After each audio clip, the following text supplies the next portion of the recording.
बिस्मिल्लाहिर्रहमानिर्रहीम अस्सलाम वालेकुम सल्लल्लाहु अला हबीबिही सैयदना मुहम्मदिन व अला आलिहि व सहाबिहि व बारिक वसल्लम।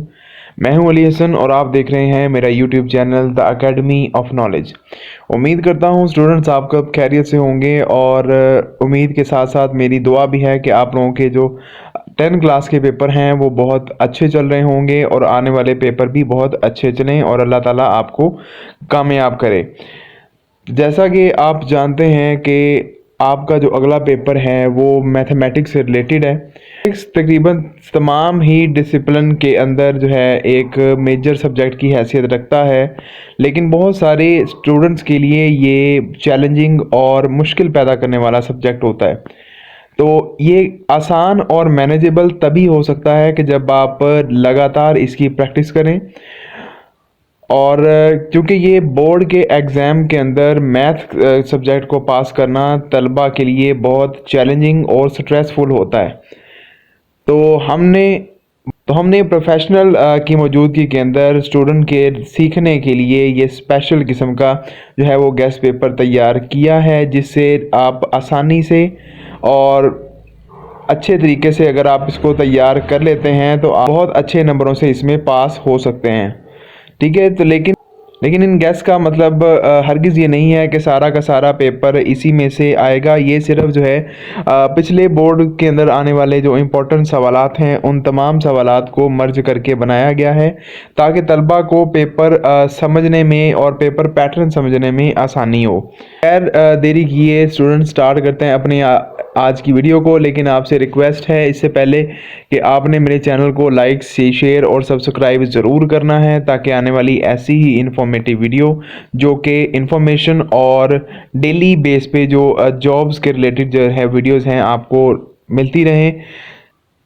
तो चलिए जी स्टूडेंट स्टार्ट करते हैं अपने आज की इस वीडियो को। लेकिन आपको एक और बात मैं बताऊं कि आपने वीडियो को पूरा देखना है और लास्ट के ऊपर मैं आपको एक ऐसी प्रो टिप दूंगा जिसके ज़रिए से आप 40+ मार्क्स के साथ जो है वो पास हो सकते हैं। तो चलिए जी बाकायदा वीडियो का आगाज़ करते हैं। तो सबसे पहले आप देख सकते हैं जी आपके पास यहाँ पे जो गेस्ट पेपर हम शेयर कर रहे हैं वो पंजाब के तमाम बोर्ड लाहौर, रावलपिंडी, फैसलाबाद, सरगोदा, गुजरांवाला, साहिवाल, मुल्तान, बहावलपुर और डेरा गाजी खान के बोर्ड्स के लिए शामिल है।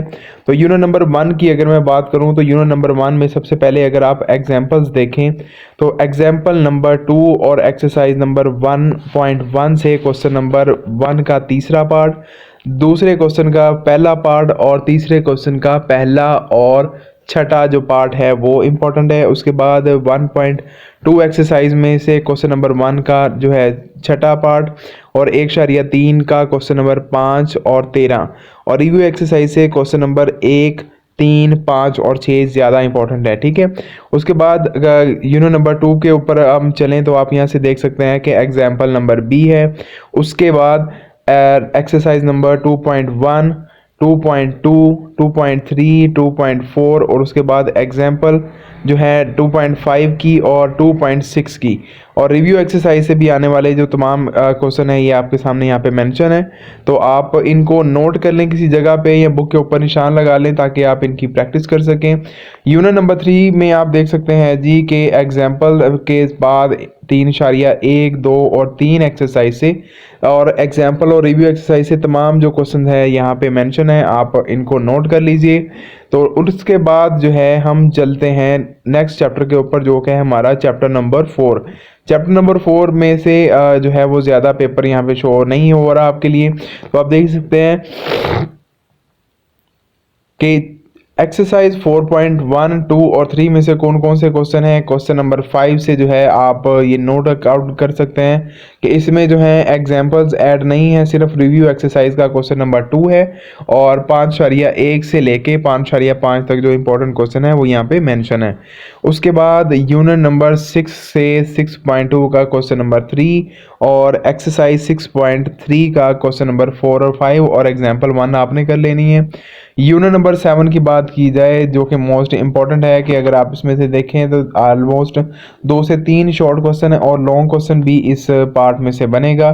ठीक है, ये जो आपका ट्रिग्नोमेट्री से रिलेटेड है तो आपने इसको भी अच्छी तरह से तैयार कर लेना है। तो ये तो थी बात हमारे पास कि हमारे पास जो एक्सरसाइजेज के क्वेश्चंस हैं वो कौन कौन से आएंगे। उसके बाद जो नेक्स्ट आपका पोर्शन है वो है इम्पोर्टेंट डेफिनेशंस का। इम्पोर्टेंट डेफिनेशंस को अगर आप यहाँ पे देखें तो इम्पोर्टेंट डेफिनेशन कौन कौन सी हैं, मैं यहाँ पे इसको स्क्रीन पे आपको वाज़ा कर देता हूँ, आप आसानी से इसको नोट डाउन कर सकते हैं। जिसमें क्वाड्रेटिक इक्वेशन है, method of solving quadratic equation, reciprocal equation, radical equation. ये देखिए बेसिकली ये तमाम जो डेफिनेशंस हैं ये इंग्लिश मीडियम के अकॉर्डिंग जो है यहाँ पे लिखी गई हैं। मैं इंशाल्लाह ताला आपको उर्दू मीडियम के लिए भी जो डेफिनेशन है वो भी आपको मेंशन की हुई आपको दिखा देता हूँ, ताकि वो स्टूडेंट भी जो जिनको तो कुछ डाउट हो, इनको ढूंढने में कोई मसला हो, तो वो आसानी से इन डेफिनेशंस को ढूंढ सकें।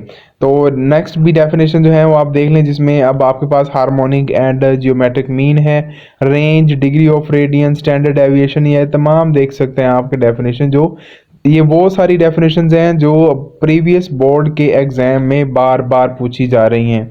ठीक है, तादाद इनकी कदरे कुछ ज़्यादा है, लेकिन ये तमाम की तमाम वही डेफिनेशंस हैं जो पेपर में आ रही हैं, इसलिए हम किसी भी डेफिनेशन को अंडर एस्टिमेट नहीं कर सकते। उसके बाद जो नेक्स्ट अगर हम बात करें तो आपका जो मोस्ट इंपॉर्टेंट क्वेश्चन नंबर 9 होता है, जो कि आपने हल करना है थ्योरम की सूरत के अंदर। तो आपने चैप्टर नंबर 9 और 12 के तमाम थ्योरम जो है वो तैयार करने हैं, और कोशिश करें कि इसमें सिलेक्शन वगैरह ना हो, क्योंकि देखें ये 2 चैप्टर हैं मेन, यहाँ से आपका जो है वो किसी तरह भी चेंज हो सकता है। और जो भी मसला आप यहाँ जो आप थ्योरम तैयार करें उसकी डायग्राम आपने अच्छी तरह से लाजमी तैयार कर लेनी है। उसके बाद जी देखें कि ये जो डेफिनेशन मैंने आपको कहा था कि मैंने उर्दू के अंदर भी मेंशन कर दी हैं, ताकि उर्दू मीडियम के जो स्टूडेंट हैं वो भी इसको आसानी से समझ सकें कि कौन कौन सी डेफिनेशन जो है वो हमने तैयार करनी है। अक्सर औक़ात तो कई डेफिनेशन के जो अल्फाज हैं वो उर्दू में भी सेम ऐसे ही हैं जैसे इंग्लिश के हैं, लेकिन फिर भी कुछ अल्फाज या कुछ भी ऐसी जो है हिंट हो सकते हैं जो तलबा को समझने में फ़ायदा दे सकते हैं। तो आपने इनको अच्छी तरह से तैयार कर लेना है। ठीक है स्टूडेंट्स, तो उसके बाद देख लें जी आपको 9 और 12 जो है चैप्टर उसके थ्योरम बता दिए गए हैं। तो आपने अब आपकी ये जो तैयारी है थ्योरम, तारीफ़ें और मशरी सवालात जो अपने अच्छी तरह से कर लेने हैं, ताकि आप अच्छे नंबरों से पास होके सकें। और मारूजी सवालात जो MCQs हैं उनकी अगर हम बात करें तो आपने भी उनको जो मशकी मारूजी है आपने इनको अच्छे से सॉल्व कर लेना है, ताकि आप आसानी से जो है इनको भी हल कर सकें। तो उसके बाद जो हमने लास्ट में मैंने आपसे बात की थी कि हम आपको एक 40% यानी 40+ मार्क्स का जो गेस मैं आपको दूंगा। ठीक है जी, बेसिकली ये उन स्टूडेंट्स के लिए है जिनकी तैयारी कोई बहुत ज़्यादा अच्छी नहीं है लेकिन वो अच्छे नंबरों से पास होना चाहते हैं। तो सबसे पहले जी उन्होंने क्या करना है कि उन्होंने इस फार्मूले पे इस तरह से अमल करना है कि उन्होंने मशकी सवालात जो हैं एक्सरसाइजेस के तमाम चैप्टर्स की उनके मारूजी सवालात उन्होंने अच्छे से तैयार करने हैं, जिसके जो टोटल नंबर तकरीबन बनते हैं 15। ठीक है जी, उसके बाद आपने जो इम्पोर्टेंट मैंने डेफिनेशंस आपको बताई हैं ना, देखें ना ये स्टूडेंट के लिए जिनको सवाल हल करने में मुश्किल पैदा होती है, तो उन्होंने सिंपली क्या करना है, डेफिनेशन याद कर लेनी है जो कि अमूमन 12 से 14 नंबर की बनती हैं। तो यहाँ से आप देख सकते हैं कि अगर फॉर एग्जांपल भी ये 14 नंबर की भी हों तो तकरीबन आपके 29 से 30 मार्क्स जो हैं वो बन जाते हैं। उसके बाद आपने जो थ्योरम है वो तैयार कर लेने हैं इन चैप्टर्स के। तो चैप्टर नंबर 9 का जो आपने, क्योंकि वो लाजमी जूस है, तो तकरीबन इसके 8 नंबर जो हैं वो आपके पास मिल जाएंगे। उसके बाद स्टूडेंट आपको पता है कि कुछ ना कुछ तो अगर आपने पूरा साल में कुछ पढ़ा है तो कोई एक आध क्वेश्चन तो आपको आता होगा। तो अगर वो भी आप क्वेश्चन लिख देंगे तो इंशाल्लाह ताला आप 40+ नंबर लेके यानी अच्छे नंबरों की वेटेज के साथ पास हो सकते हैं। तो ये थी फ्रेंड्स मेरी आज की इन्फॉर्मेटिव वीडियो। अगर आपको फ़ायदेमंद साबित हो या आपके दोस्त अजीज़ के लिए फ़ायदेमंद साबित हो तो आपने उसके लिए लाजमी इसको शेयर करना है। तो मुझे अगली वीडियो तक के लिए इजाज़त दीजिए। अल्लाह हाफिज़।